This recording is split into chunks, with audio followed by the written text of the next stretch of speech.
So today is Saturday the 1st of April, and it's the first day of a 12-week cut that I'm going to do. I'm doing it for a few reasons. One of the first is that I have a goal this year of deadlifting triple body weight, and part of my strategy to get to that is to cut my body weight so I don't have to lift quite as much.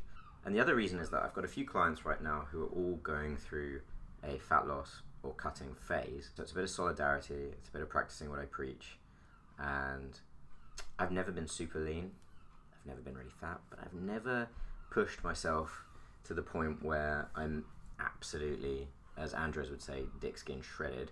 So that's going to be the goal. I've recorded a video to show you where I'm at right now, so this is going to give you a current idea of exactly what my physique is like. And I've got visible abs,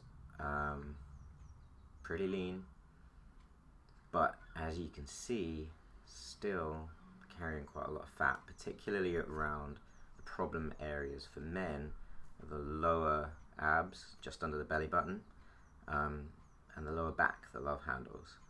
Now, stubborn fat has one solution. You gotta diet hard and longer than you have done before.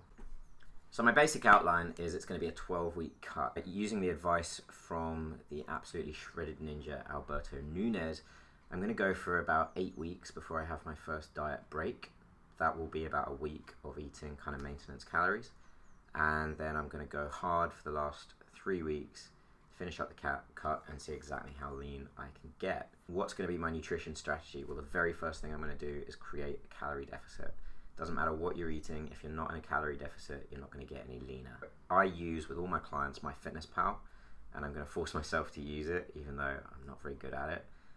But what it's great for is if you put in your stats, your height, your weight, your age, your activity levels, and how much you're working out each week, it gives you a calorie goal to shoot for. So let's do that for myself now. Weighed 75.4 kilos, as you can see here. And if we go into my Fitness Pal, then what we can do is change the goals, and this is slightly different on Apple versus Android systems. So if I change my current weight, yes I'm sure, to 75.4, my weekly goal is going to be to lose half a kilo per week, and I'm pretty active. So that is going to set all of that stuff. Now the next thing we want to think about are our macro goals. So calories are most important, macros are next most important, with protein being your main guy.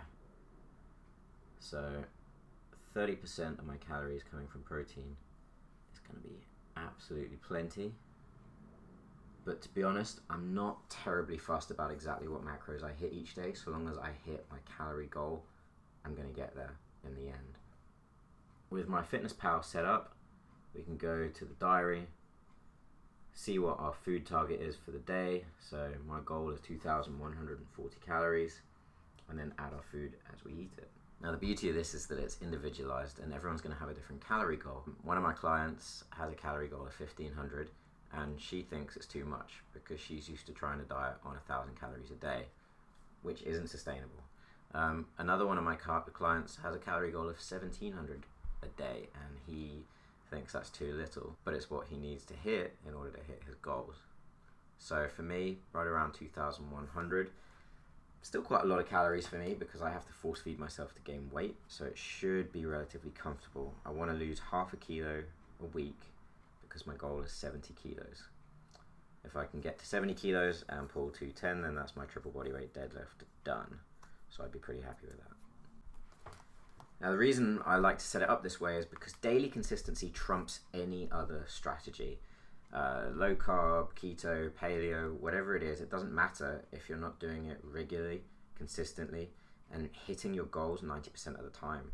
If you're taking everything perfectly 5 days of the week, but then you're spending the weekend doing whatever, missing your goals, that's 30% of the time you're failing to hit your goal in the short run, and the net result is going to be long term, you're going to fail to hit your bigger goal.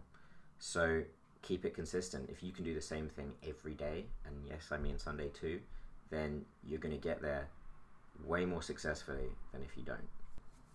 Exactly what kind of food you're eating doesn't matter so much compared to hitting your calorie goal, but you want most of your food to come from your typical whole foods: potatoes, lean meats, eggs, vegetables, fruits, and a small amount of nuts and seeds. If the bulk of your diet is coming from that stuff, you're going to find yourself feeling full. You're going to get all the nutrition you need in terms of the micronutrients, the vitamins and minerals, and you're going to feel good most of the time. The problem with sugar or sugary foods isn't that it's addictive, it isn't that it makes you fat magically, it's that it doesn't have that much in the way of micronutrition. So if most of your calories are coming from that stuff, you're going to not have the energy you need to face your workouts, face your work, and get to the end goal. For me, I meal prep, and I'm going to do a lot more of that. I'm going to get Coach Talia in to talk about meal prepping because she's way better at it than I am. But it makes life so much easier. If you can get kind of 10 meals ready for the week to go on a Sunday, you know that that's sorted and you don't have to think about it. And the less you have to think about while you're dieting, the more likely you are to be successful. So the next thing is training.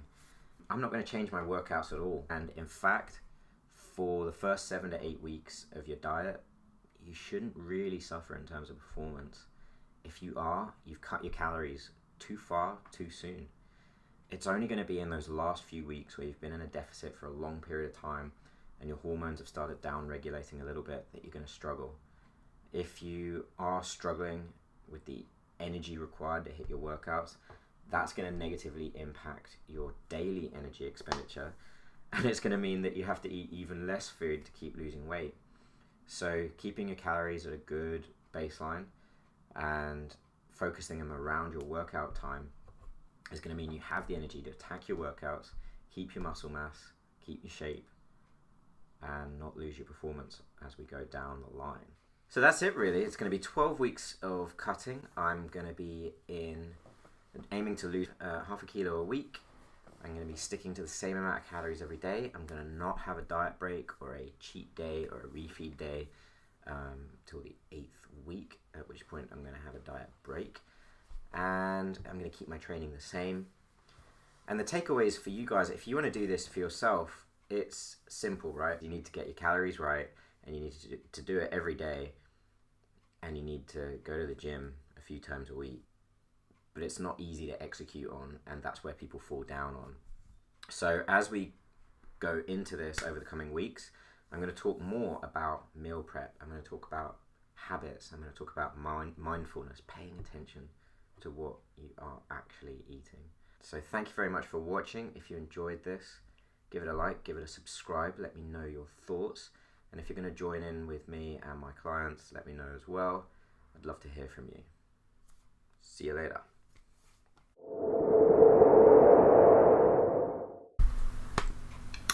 That's it. Thank you for watching, and I'll see you next time. Give me a fist bump. You're sad. Okay. You just hate everything I do, don't you? Yes.